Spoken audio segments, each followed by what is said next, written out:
These are the habits that I get. Hey, shut up! Look at these guys. I used to think it's about habits you put in, but often it's about habits we take out. And one of those habits was coming to the first tee and expecting perfection in the first few holes. So I would expect to have a perfect game after probably not practicing or playing for a little while and not warming up correctly, and then going off and shooting level par. And I would lose a lot of shots in the first few holes. So the way I dropped that habit was to just accept that the first 4 or 5 holes are going to be scrambling holes. That's just the way it is. Get the mindset right for that, scramble through them, and then we'll be warmed up.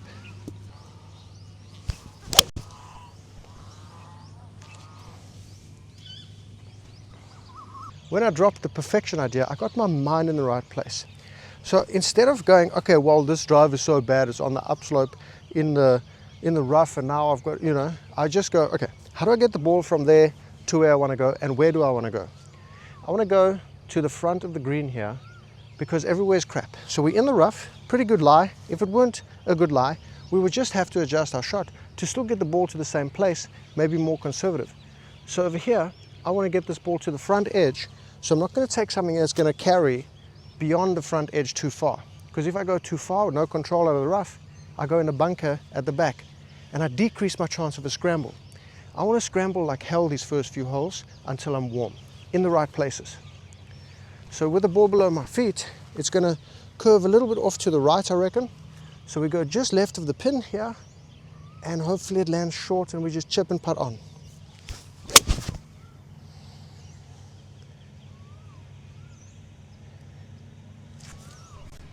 And that's perfect. I gave up my habit of expectation of perfection, which came from every part of my life.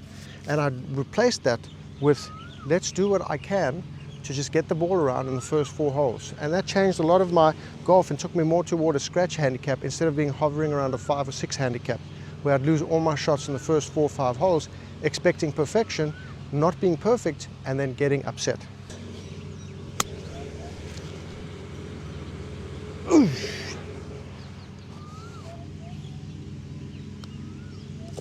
Two areas where I used to lose a lot of golf shots was the par 5 expectation of hitting it in 2 shots when I had no business going for it in 2 shots. It becomes a very negative situation because you start trying to thump one off the tee, lose a ball, get in a bad position, try go for it in 2, even if you don't have any business doing it, and you end up scoring higher because you're acting like a palooka.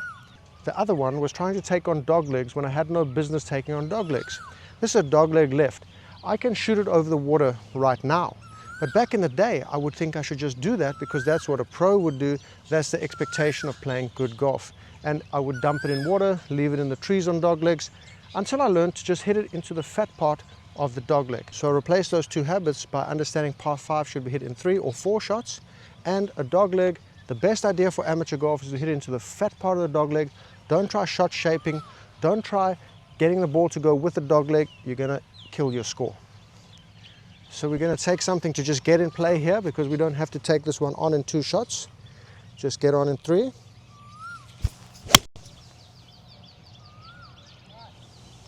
I always like to take a safety club that's just going to get the ball in play. You know, par 5, nothing worse than getting in trouble off the tee than you guaranteeing basically a bogey when a 5 is easy to attain. This video is in paid partnership with BetterHelp. We're on a mission to make therapy easier and more convenient. Of all the habits I gave up to improve at golf, the best was admitting that it's okay to not be okay, and there's always a way to feel better. We bring our troubles from off the course onto the course, and it affects our enjoyment of our hobbies, which in turn affects our well-being off the course. That's where BetterHelp comes in. BetterHelp provides a safe space to talk so you can share what's on your mind, your stress, worries, relationship issues, all without fear of judgment. Now, I've personally seen BetterHelp get someone very close to me back on track after a very messy divorce that led to them quitting their job and locking themselves away from everyone they knew. They went from weeks of restless nights and intense anxiety to learning what the root cause of the stress was and effective ways to deal with it. After just 3 months of therapy, my buddy was back to better than I'd ever seen him, and he's thriving again.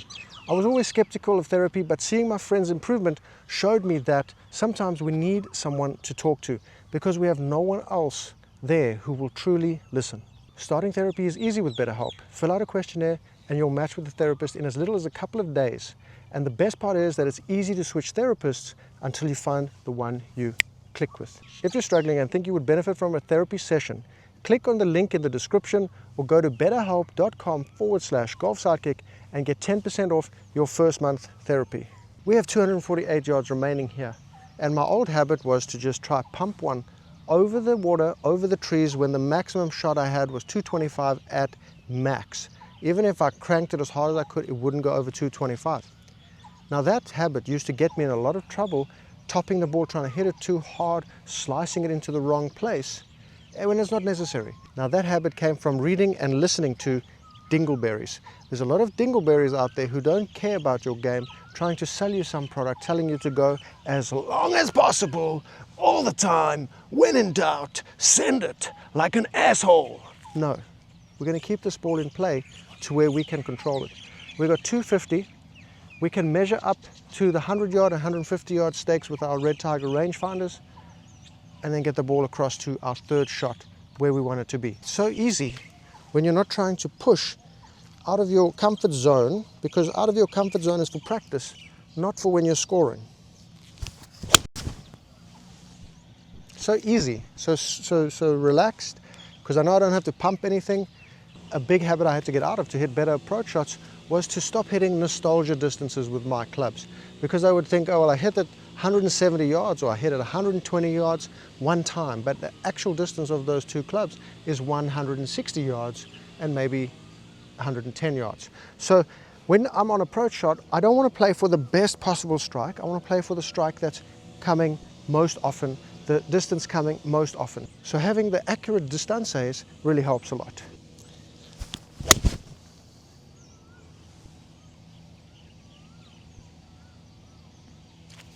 Money.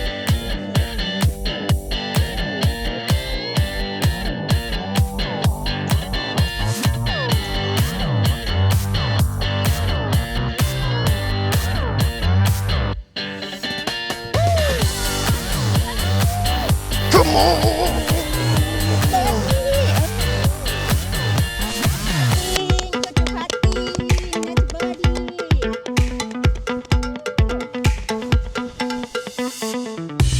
Very important habit I had to get out of was getting upset on the golf course, as if everything here matters so much, as if this is the place that's going to be the only place you're perfect and you can make up for and compensate for the rest of your life on the golf course. And that's a very dangerous thing. You end up very upset and more tense, and those are the days you think about giving up golf. And I realized that, hey, no one's pregnant, no one's going to jail, and I'm not going to die. I got everything I need. Great life. Now if you have a crappy wife, that's bad for you, because then you get really upset on a golf course. You don't really have much to go home to. You don't have any animals? Well, now you have a real problem. You don't barbecue? You're vegan? I'm not surprised you're upset. Okay, dog leg. Remember, we talked about just hitting it into the fat of the dog leg. Don't worry about cutting that little corner.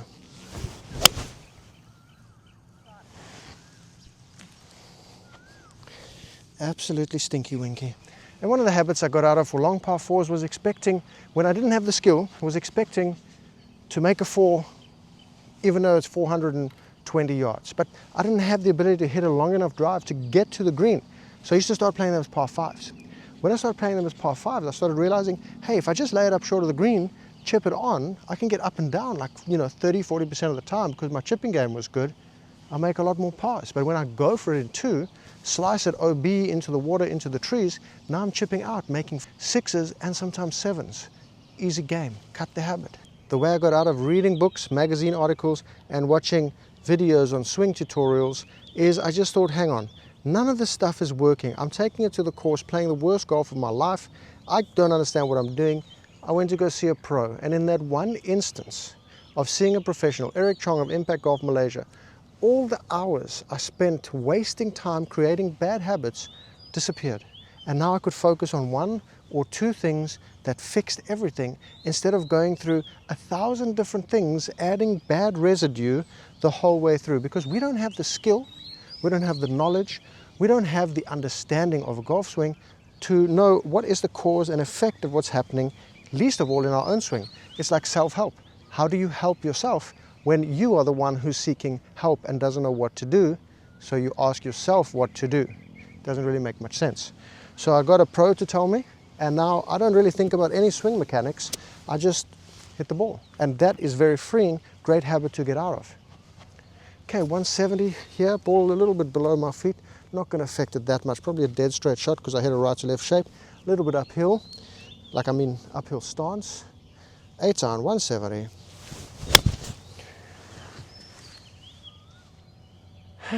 Well, at least it ran up just short of the green.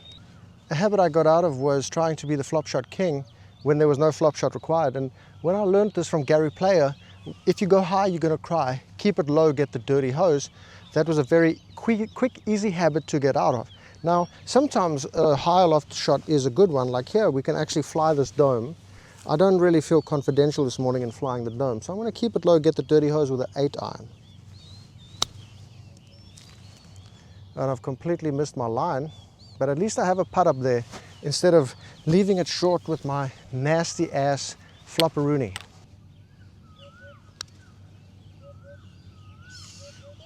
Oh, damn. Nearly. Lovely jubblies, thank you very much. Lovely, thank you so much. Nasty ass habit I had to get rid of was looking at a hole and then anticipating and seeing in my mind's eye only the negative stuff. Don't pull it left, don't go in the water, don't go over the green, don't teeth it, don't shank it, don't fluff it. And then you know what happens? You hit those shots because your mind sees them, doesn't hear the don't, it just sees what you're giving it. Your brain is going to respond to that, and then you're going to hit a shitty shot. So now the habit I replaced that with was envisioning the shot I want. And if I don't have that shot loaded in the mind's eye, I have to step back and reprogram it before hitting the shot. Otherwise, I'm going to hit some crap shot. 172, pin in the middle. I'm going to start this one out into the right of the back bunker. It's going to draw in. It's going to finish 171 yards, just to the right of the hole, 1 yard putt. Little draw. Find the alignment spot for my club and just give it a ripperoonie. Oh, wow. There's one really dumb habit that I never got into, luckily, and that's trying to be the big boy who thinks they know super everything, you know, like when somebody shoots a nice score on a course and like, what tee is that for? Oh, that's 6,000 yards. That's not 7,000. 7,000 yards is not even that long. Oh, you know, these kind of people in golf, you get them all the time. But the best thing you can be in golf is a pleasant playing partner. Now, if there's something I want to say that's nasty or something, sometimes I'll say it, you know, on the channel, but I'm not going to be nasty about people's achievements because, like, why? If that is something that's an initial reaction inside me, I have to stop and go, why am I saying that? What's wrong with me? And then I have to reflect on that, and maybe I just hold my tongue and internalize it a little bit and think, okay, maybe it's because of something in me. And that has helped me a lot to just be, I mean, in general, a more pleasant person, though it's not much better because I'm still a bit of a prick, but I'm just a quieter prick. You bastard, you see, you didn't read the putt for me. This is the problem we're having, okay? This is the problem. You're leaving the reading of the putts to me, and now I can't play golf. You know, the birdies determine your tip. So if you're not helping me, I mean, what are you doing here? By reducing the negativity elsewhere, I reduce the negativity in me toward myself as well, because it's kind of a mindset thing that if something else is viewed negatively, you're probably seeing something inside of you that's negative. So when I started being a more pleasant person, which was very difficult for me, I started being a more pleasant person to myself. And one of the other habits I had to give up, completely unrelated, was that I thought that driver was for all par 4s and par 5s. This is my first drive of the day. We're on the 5th hole, and it's only being hit now because I have a wide open space over these trees here, which I know I can clear. It's a better shot than hitting an iron to a tight fairway here because it opens up much wider at my driver distance. If it were tight and I didn't have that space on the left, I'd hit an iron off this tee, keep the ball in play. So you pick your, I like to pick my spots with the driver, and then that has paid off very well. I play off a very low handicap, like a bouse. Oh man, that's absolutely in the panty! A big habit I got out of was preferred lies. Often in South Africa we used to play preferred lies during the winter, and then it would get over into summer, and then it becomes part of your social game. You just play preferred lies in the fairway. What I found is, though, when you actually have to play when you can't use preferred lies, you don't play as well, because now the ball's not fluffed up. So I don't play preferred lies, and that was one of the best things I ever did, because I got to just experience the golf course as it is and develop shots and understand that in every situation I don't need a perfect lie. I can still jam without a perfect lie, and then you learn new shots for those imperfect lies. So when I get in the imperfect situation, I have the shot instead of, oh, I don't have a fluffed up lie, what do I do?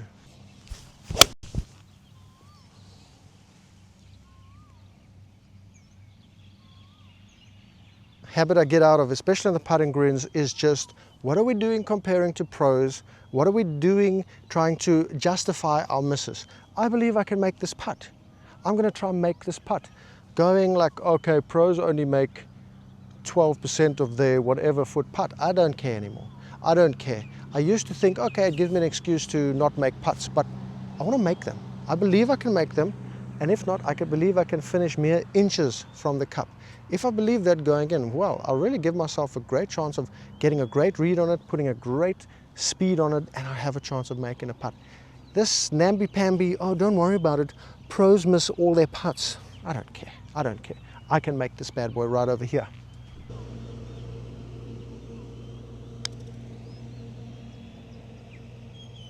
Now look at that. I nearly made the thing, right? It was almost in if I just hit it another foot harder. And that's what I'm talking about. The belief that we can do the thing that we want to do and that we can do it. That's what I like. I live. I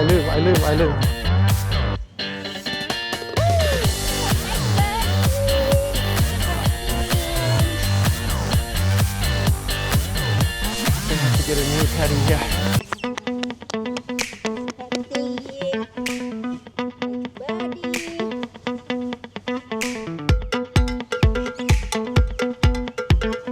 Habit I was lucky enough not to subscribe to is the idea of like macho golf, you know. Or you push a golf bag. Why do you push a golf bag when carrying it is more macho? You're like, mother lover, this game is not macho. We're hitting a ball with sticks in funny outfits. None of us are getting the ladies. This is a very ego-free game if you want it to be and you want to play well. When you bring the ego in of being the big boy, being the macho guy who plays golf, then we have problems, okay? Well, sometimes they don't go to plan, and that's how life is, you know? It's a non-stop problem-solving equation. Money, we leave ourselves a shot. We really don't want into the green. And the habit can be, okay, what am I gonna do? I'm gonna thread the needle. I'm gonna hit a low-lofted club, smother it, and reduce that loft from 20 degrees down to like 8 or 7, and in the rough, keep it in the rough, and now we're stuck. Yeah, what are we doing? So the alternative is, okay, can I go over?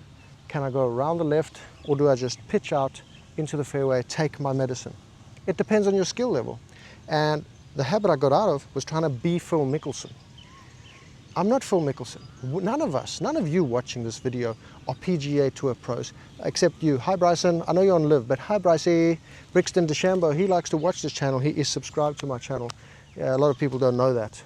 Maybe even the Brian bros, they also love me. So they're also probably getting tips here on how to actually make it out on tour. So I have a slicer. I can hit a slicer. I don't have a low hook. I'm not going to hit the low hook. That's hitting toward trees, and I have the chip out. And there's exactly why you don't do that, okay? Because now we're still in the trees. This is exactly what I'm talking about. The easiest shot would have been a nice pitching wedge, back on the fairway, pitch onto the green. What am I doing with my life? And then what happens when you keep it in the trees, you keep it in crappy lies, because often there's shade and the grass doesn't grow that nice. Now you have big problems. So we have not a great lie. We have 135 yards. Going to clear out a little twig that's embedded here, some of these other little branches. Now, from here I can clear this tree in front of me luckily, but imagine if I couldn't. Now I've got to hit another punch shot. So we always want to take our medicine and be very smart, boys. And when I started doing that, my handicap plummeted like a rock.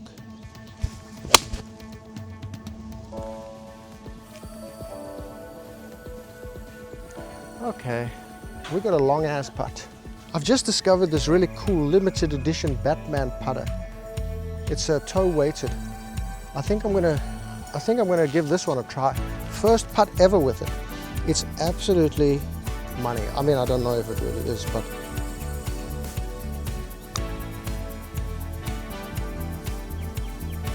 wow, absolutely brilliant. Beautiful from Temu, like $100 or something. Those are the habits I gave up to start playing the best golf of my life. Check out this video over here to see more on how to play the best golf of your life, player.